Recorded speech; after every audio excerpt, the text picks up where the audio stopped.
నమస్తే, welcome to KVR news 9 bulletin. ముందుగా headlines చూద్దాం. విజయవాడలో గణతంత్ర వేడుకలు, జాతీయ జెండా ఎగురవేసిన గవర్నర్ జస్టిస్ అబ్దుల్ నజీర్.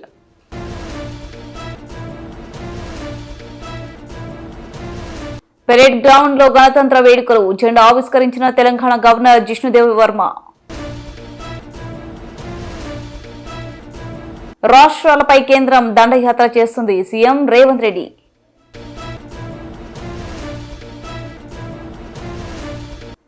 అంబేద్కర్ విగ్రహాన్ని బందీ చేసిన Revanth Reddy, Dasoju Shravan.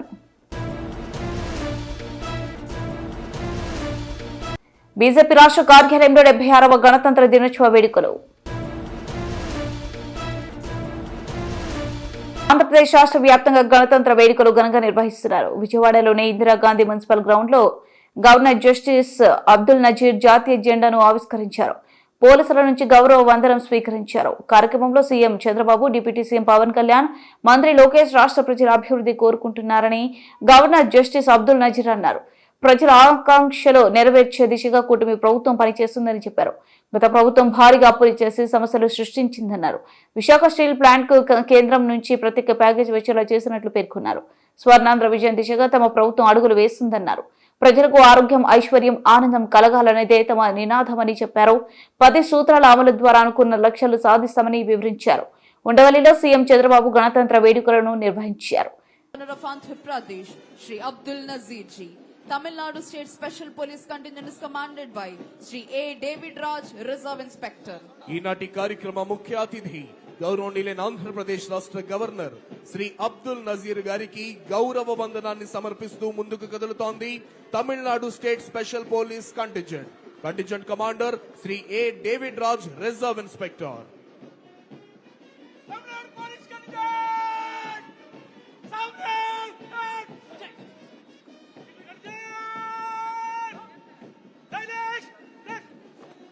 Ladies and gentlemen, put your hands together for the 16th Battalion of Andhra Pradesh Special Police Visakhapatnam Contingent, saluting and honoring today's chief guest and esteemed Governor of Andhra Pradesh, Shri Abdul Nazir ji. 16th Battalion APSP Visakhapatnam Contingent is commanded by Shri S.V. Ramana, Reserve Inspector. ఈనాటి కార్యక్రమ ముఖ్య అతిథి గౌరవనీయులైన ఆంధ్రప్రదేశ్ రాష్ట్ర governor Shri Abdul Nazir గారికి గౌరవ వందనాన్ని సమర్పిస్తూ ముందుకు కదులుతోంది 16th battalion APSP Visakhapatnam contingent.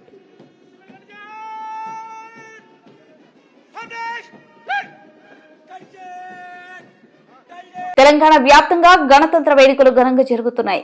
Secunderabad parade ground లో జాతీయ జెండాను గవర్నర్ జిష్ణుదేవ్ వర్మ ఆవిష్కరించారు.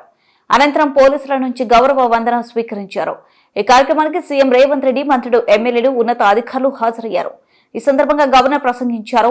వ్యవసాయం రాష్ట్ర ఆర్థిక రంగానికి వెన్నెముక. 25 లక్షల మందికి పైగా రైతులు రుణమాఫీ చేశాం. ప్రజాప్రభుత్వం కర్షకులకు రైతు భరోసా అందిస్తుంది. వ్యవసాయ కూలీలకు ఇంధనమా ఆత్మీయ భరోసా ఇవ్వనున్నాం. సన్న రకం బియ్యానికి బోనస్ అందించాం. 2024 వానాకాలంలో 1.59 కోట్ల టన్నులు ధాన్యం ఉత్పత్తి చేశాం. ఉచిత బస్సు రవాణాతో మహిళలకు 4,500 కోట్ల ఆదా అయింది. 50 లక్షల పేద కుటుంబాలకు గృహజ్యోతి అందిస్తున్నాం. యువత సాధికారత కోసం యంగ్ ఇండియా స్కిల్ యూనివర్సిటీ ఏర్పాటు చేశాం వారన్నారు. Today, Telangana stands at a pivotal moment in its history. The people's mandate of December 2023 has brought in a government that is committed to realizing the aspirations of every citizen, ensuring that governance is inclusive, transparent, and rooted in democratic principle and constitutional ideals. Telangana, with its rich cultural heritage, the rediscovered vibrant democratic traditions, continues to inspire us as we build a progressive future. Since assuming office, this administration has prioritized delivering on its promises and addressing the immediate needs of the people. Telangana's cultural heritage has been at the forefront of our identity.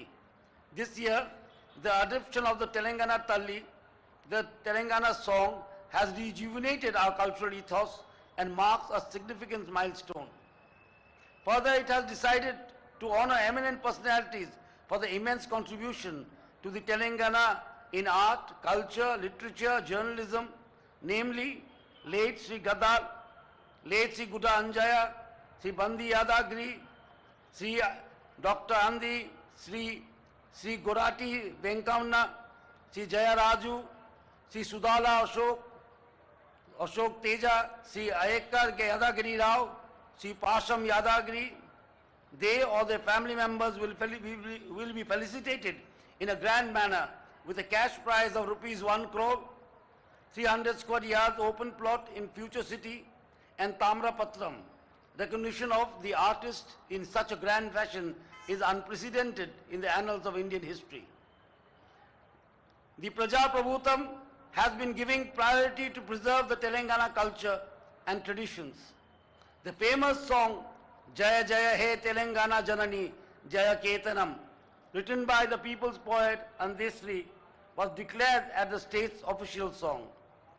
The Praja Prabhutam unveiled Telangana Talli statue in the state secretariat premises in tune with the aspirations of the Telangana people.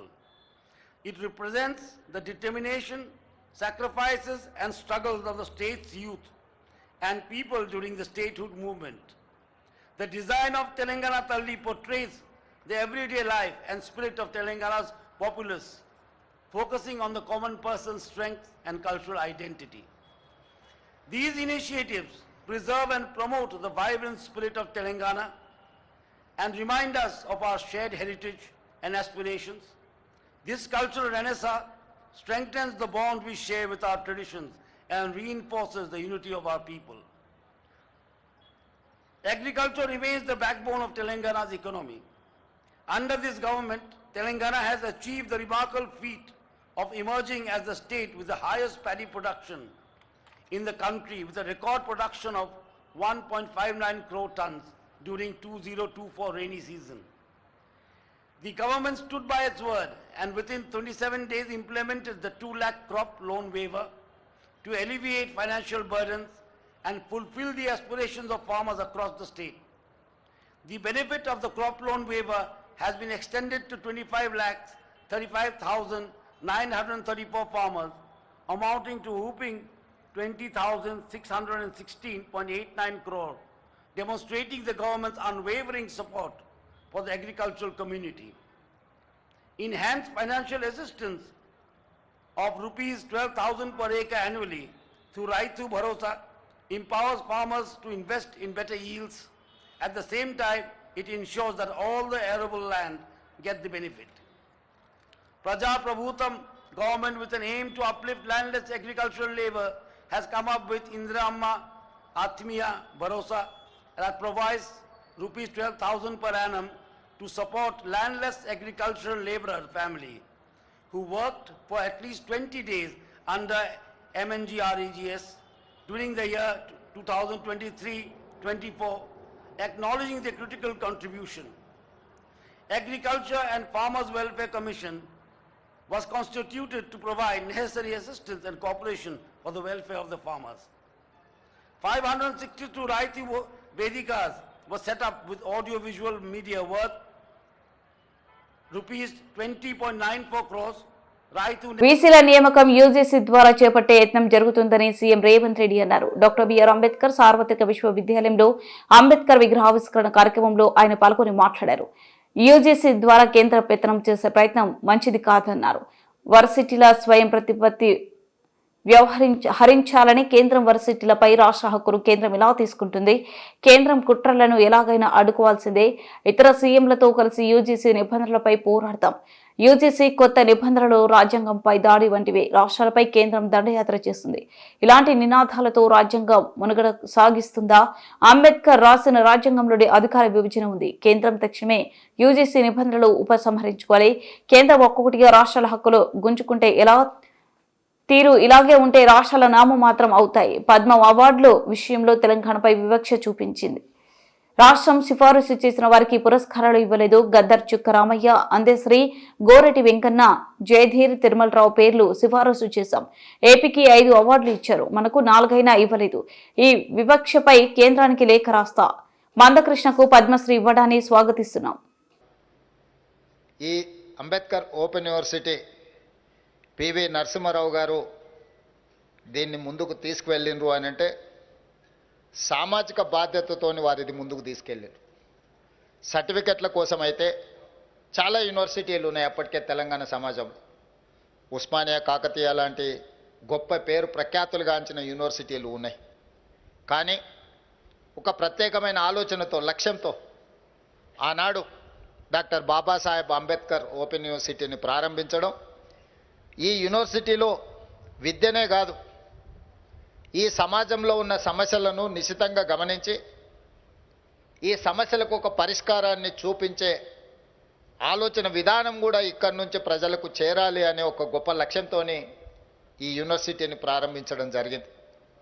ఉమ్మడి రాష్ట్రంలో కావచ్చు లేదా ప్రత్యేక రాష్ట్రంలో కావచ్చు, మిత్రుడు గంటా చక్రపాణి గారు చెప్పినట్టుగా ఒక 20 సంవత్సరాల నుంచి ప్రభుత్వ ఆధ్వర్యంలో ఉన్న ఏ విద్యాశాఖ, ఏ విద్యాలయమైనా నిర్లక్ష్యానికి లోనైంది, గురైంది అని ఈరోజు మనం చెప్పుకోక తప్పదు.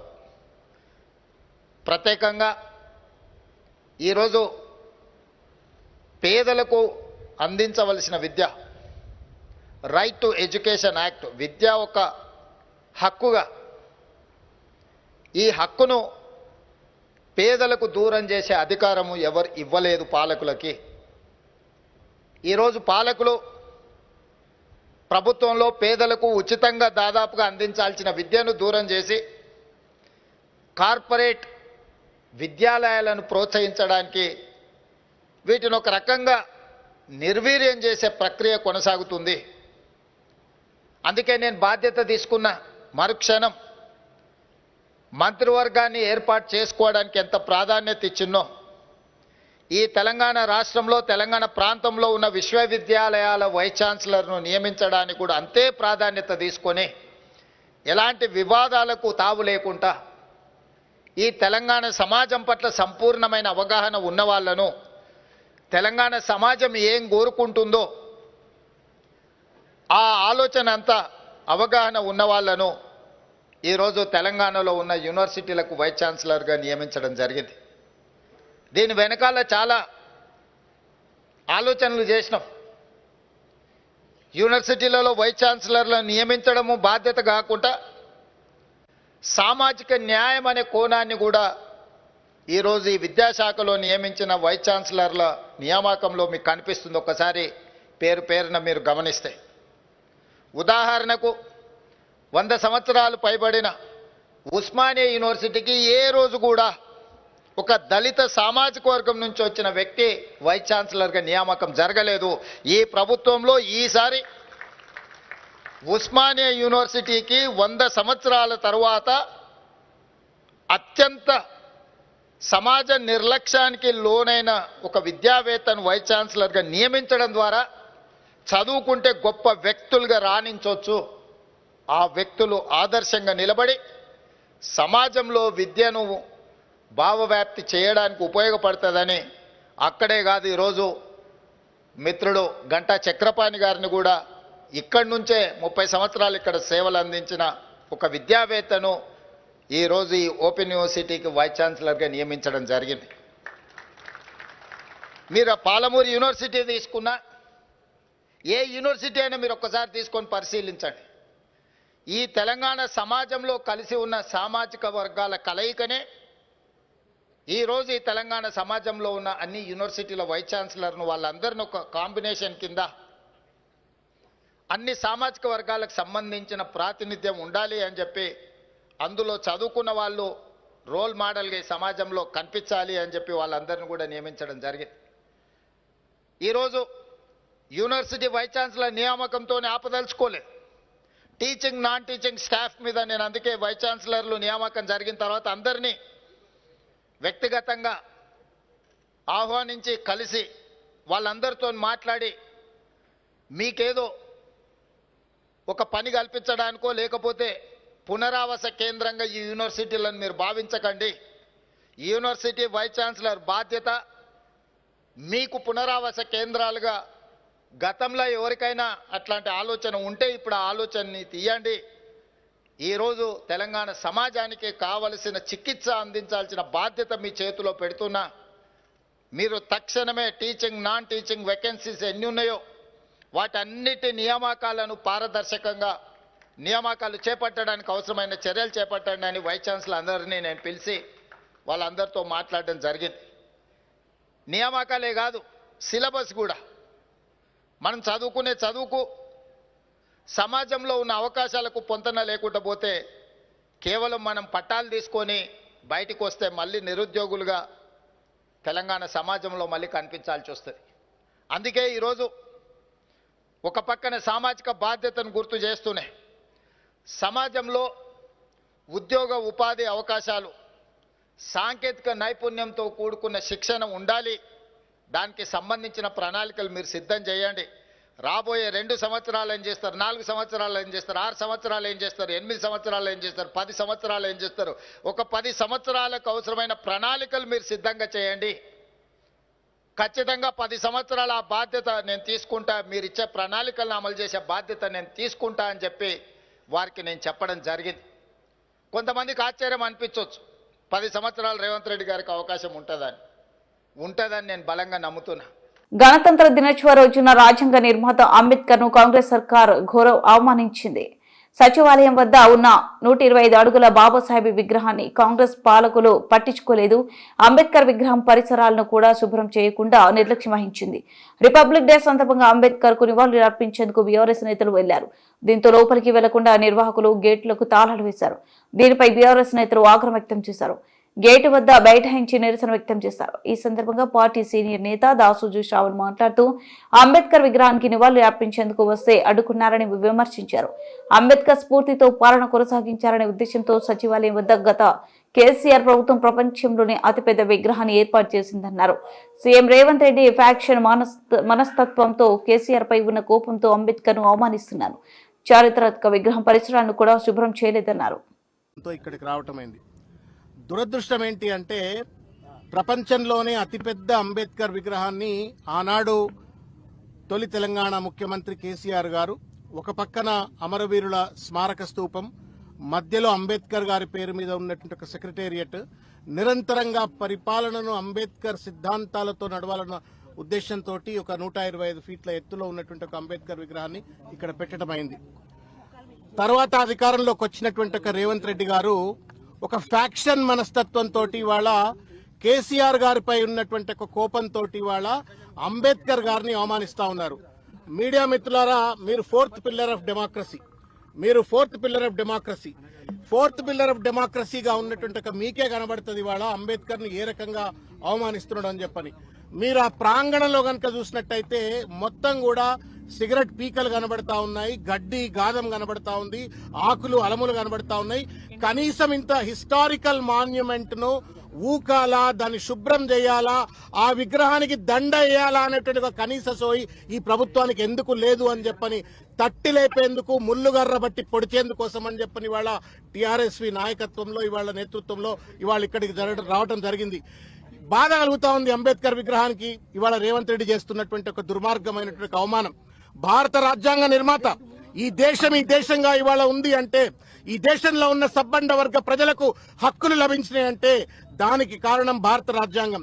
ఇవాళ రిపబ్లిక్ డే, ఈ రిపబ్లిక్ డే నాడు భారత రాజ్యాంగ నిర్మాతకే ఇంత అవమానం చేస్తా ఉంటే ఈ రాష్ట్రంలో ఉన్నటువంటి ఒక పేద, మధ్య, లేకపోతే బీసీలు, ఎస్సీలు, ఎస్టీలు, అనగదొక్కబడ్డ వర్గ ప్రజలకు ఏ రకంగా రేవంత్ రెడ్డి ప్రభుత్వం వ్యవహరిస్తుందో అనేటువంటిది స్పష్టంగా కనబడతా ఉంది. There may not be a clear cut law విగ్రహాలకు దండలు వేయాలని చెప్పని, but it is a convention. ఇవాళ గాంధీ జయంతి నాడు గాంధీ విగ్రహాలకు దండలు వేసుకుంటాం. ఎట్లయితే ఇంపార్టెంట్ డేస్ నాడు ఆ సంబంధిత విగ్రహాలను ప్రభుత్వం బాధ్యతగా దండలేసి, గార్లాండ్స్ వేసి ఏ రకంగానైతే ప్రజలందరికీ సందర్శన నిమిత్తం వెసులుబాటు కల్పిస్తుందో, అంబేద్కర్ ఎందుకు జైల్లో పెట్టాడు రేవంత్ రెడ్డి? వాళ్ళ Ambedkar has been imprisoned by Revanth Reddy today. గేట్లకు తాళాలేసి కనీసం ఎవరు కూడా లోపలికి పోకుండా, దండలేయకుండా, నివాళులు అర్పించకుండా అంబేద్కర్ ని వాళ్ళ బందీ చేసినాడు, నిర్బంధానికి గురి చేసినాడు. ఈ నిర్బంధం అంబేద్కర్ కేసింది కాదు, మొత్తం తెలంగాణ సమాజానికి కేసినటువంటిది. ఇది నిర్బంధ తెలంగాణకు నిదర్శనం అని చెప్పని ఈ సందర్భంగా తెలియజేస్తాను. నేను రేవంత్ రెడ్డి గారికి ఒకటే విజ్ఞప్తి చేస్తా ఉన్నా, ఇవాళ నువ్వు ఉంటావు, రేపు ఇంకొకళ్ళు వస్తారు, కానీ అంబేద్కర్ చిరకాలం ఉండేటువంటి ఒక విగ్రహం అది.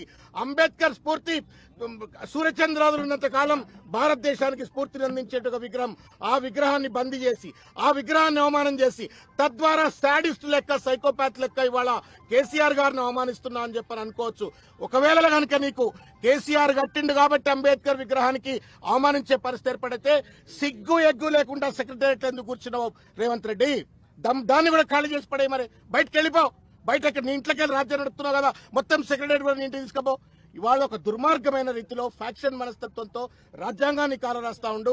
రాజ్యాంగ నిర్మాతని ఇవాళ పెద్ద ఎత్తున ఇవాళ అవమానించే పరిస్థితి చేస్తా ఉన్నాడు. కాబట్టి నిరసన తెలిపేందుకోసం మాత్రమే ఇక్కడికి వచ్చాం, సందర్శన కోసం, నివాళుల కోసం, రేవంత్ రెడ్డికి బుద్ధి చెప్పడం కోసం. ఇకనైనా సరే కళ్ళు తెలుగు రేవంత్ రెడ్డి. ఈ విగ్రహం కేసీఆర్ గారి తాతదో తండ్రిదో కాదు, తెలంగాణ మొత్తం భారత్. తెలంగాణ బీజేపీ రాష్ట్ర కార్యాలయంలో గణతంత్ర దినోత్సవ వేడుకలు ఘనంగా జరిగాయి. బీజేపీ రాష్ట్ర అధ్యక్షుడు కిషన్ రెడ్డి జాతీయ పతాకాన్ని ఎగురవేశారు. ఈ కార్యక్రమంలో ఎంపీ లక్ష్మణ్, పొంగురెడ్డి సుధాకర్ రెడ్డి, మర్రి శశిధర్ రెడ్డి, రామచంద్రరావు, బీజేపీ నేతలు పాల్గొన్నారు. ఈ సందర్భంగా బీజేపీ రాష్ట్ర అధ్యక్షుడు కిషన్ రెడ్డి మాట్లాడుతూ రాహుల్ గాంధీ రాజ్యాంగం పుస్తకాన్ని పట్టుకొని అవమానిస్తున్నారని అన్నారు. రాహుల్ గాంధీకి రాజ్యాంగం స్ఫూర్తి అర్థం కాదు, రాజ్యాంగాన్ని కాలరాసి ఎమర్జెన్సీ పెట్టింది ఇందిరాగాంధీ అని కిషన్ రెడ్డి ఆరోపించారు. ఈ రోజు నుండి ప్రతి ఇంటికి, ప్రతి బస్తీకి వెళ్లి అంబేద్కర్ రాజ్యాంగం గొప్పదనాన్ని వివరించాలని తెలిపారు. మన దేశం మదర్ ఆఫ్ డెమోక్రసీ. బీజేపీ మనసావాచ అంబేద్కర్ ఆలోచనలకి, రాజ్యాంగానికి కట్టుబడి ఉందని పేర్కొన్నారు. గణతంత్ర దినోత్సవం చాలా ప్రత్యేకమైనటువంటిది. 70 సంవత్సరాలు పూర్తి చేసుకున్న తర్వాత నిర్వహించుకుంటున్నటువంటి గణతంత్ర దినోత్సవ పండుగ ఇది. మన భారత రాజ్యాంగానికి 70 సంవత్సరాలు పూర్తవుతున్నటువంటి అద్భుతమైనటువంటి పండుగ ఈ యొక్క గణతంత్ర దినోత్సవ పండుగ. ఈ సందర్భంగా మరి మనం అందరం కూడా ఈ రాజ్యాంగాన్ని నిర్మాత డాక్టర్ బాబాసాహెబ్ అంబేద్కర్కి నివాళులు అర్పించాల్సినటువంటి బాధ్యత మనకందరికి ఉన్నది. ఈరోజు నరేంద్ర మోడీ గారి నాయకత్వంలో గత 10.5 సంవత్సరాలుగా డాక్టర్ బాబాసాహెబ్ అంబేద్కర్ యొక్క స్ఫూర్తితో ఈ ప్రభుత్వాన్ని ముందుకు తీసుకెళ్తా ఉన్నాము. దేశ ప్రజలకు సేవ చేస్తూ ఉన్నాము. అనేక రకాల కార్యక్రమాలు డాక్టర్ బాబాసాహెబ్ అంబేద్కర్ ఆలోచన స్ఫూర్తితో ముందుకు తీసుకెళ్తున్నటువంటి చరిత్ర ఈరోజు నరేంద్ర మోడీ గారి ప్రభుత్వాన్ని. ఈరోజు కాంగ్రెస్ పార్టీ నాయకుడు రాహుల్ గాంధీ ఉదయం లేస్తే సాయంకాలం వరకు మరి కాన్స్టిట్యూషన్ పుస్తకాన్ని పట్టుకొని దాన్ని అవమానం చేస్తూ ఉన్నాడు తప్ప కనీసము రాజ్యాంగాన్ని చదివిన పాపాన పోలేదు. డాక్టర్ బాబాసాహెబ్ అంబేద్కర్ స్ఫూర్తి ఆయనకు అర్థం కాదు. ఏ రకంగా రాజ్యాంగాన్ని కాంగ్రెస్ పార్టీ నెహ్రూ హయాంలో, వాళ్ళ కుటుంబ హయాంలో ఏ రకంగా అవహేళన చేశారో, అవమానం చేశారో, రాజ్యాంగ హక్కులను, పౌర హక్కులను ఏ రకంగా ఈ దేశంలో అణిచివేశారో రాహుల్ గాంధీకి అర్థం కాదు. మనకందరికీ తెలుసు, శ్రీమతి ఇందిరాగాంధీ గారు ప్రధానమంత్రిగా ఉన్నప్పుడు అలహాబాద్ హైకోర్టు ఆమె ఎన్నిక చెల్లలేదని పార్లమెంట్ సభ్యత్వాన్ని నుంచి రద్దు చేస్తే ఆ రోజు రాజ్యాంగాన్ని కాలరాచి అధికార దుర్వినియోగం చేసి శ్రీమతి ఇందిరాగాంధీ గారు ఆ రోజు ఎమర్జెన్సీ పెట్టిన విషయాన్ని మనం చేస్తా ఉన్నాను. అటల్ బిహారీ వాజ్పేయి గారు, లాల్ కృష్ణ అద్వానీ గారు, నరేంద్ర గారు, దత్తాత్రేయ గారు, వెంకయ్య నాయుడు గారు లాంటి అనేక మంది, ఆచార్య కుప్లా, అనేక మంది మహానాయులను జైల్లో పెట్టినటువంటి చర్య ఆ రోజు జరిగిన విషయం మనం చేస్తా ఉన్నాను. ఆ రకంగా మీసా చట్టం కింద ఈ దేశాన్ని ఒక జైలుగా మార్చి పౌర హక్కులను కాలరాచి పత్రికా స్వేచ్ఛను హరించివేసి అనేకమైనటువంటి రాష్ట్రీయ స్వయం సేవక సంఘం లాంటి అనేక సంస్థలను నిషేధించి కార్యాలయాలకు తాళాలు వేసి ఆ రోజు కాంగ్రెస్ పార్టీ ప్రభుత్వం శ్రీ ఇందిరాగాంధీ గారు ఏ రకంగా పౌర హక్కులను కాలరాచిందో, రాజ్యాంగాన్ని అవమానం చేసిందో దేశ ప్రజలు అర్థం చేసుకోవాల్సిన అవసరం ఉంది. ఇవన్నీ కూడా బులెటిన్ ముగించే ముందు హెడ్లైన్స్ మరోసారి. విజయవాడలో గణతంత్ర వేడుకలు, జాతీయ జెండా ఎగురవేసిన గవర్నర్ జస్టిస్ అబ్దుల్ నజీర్.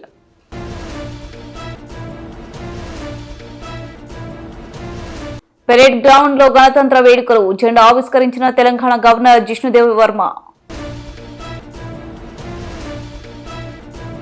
రాష్ట్రాలపై కేంద్రం దండయాత్ర చేస్తుంది, సీఎం రేవంత్ రెడ్డి.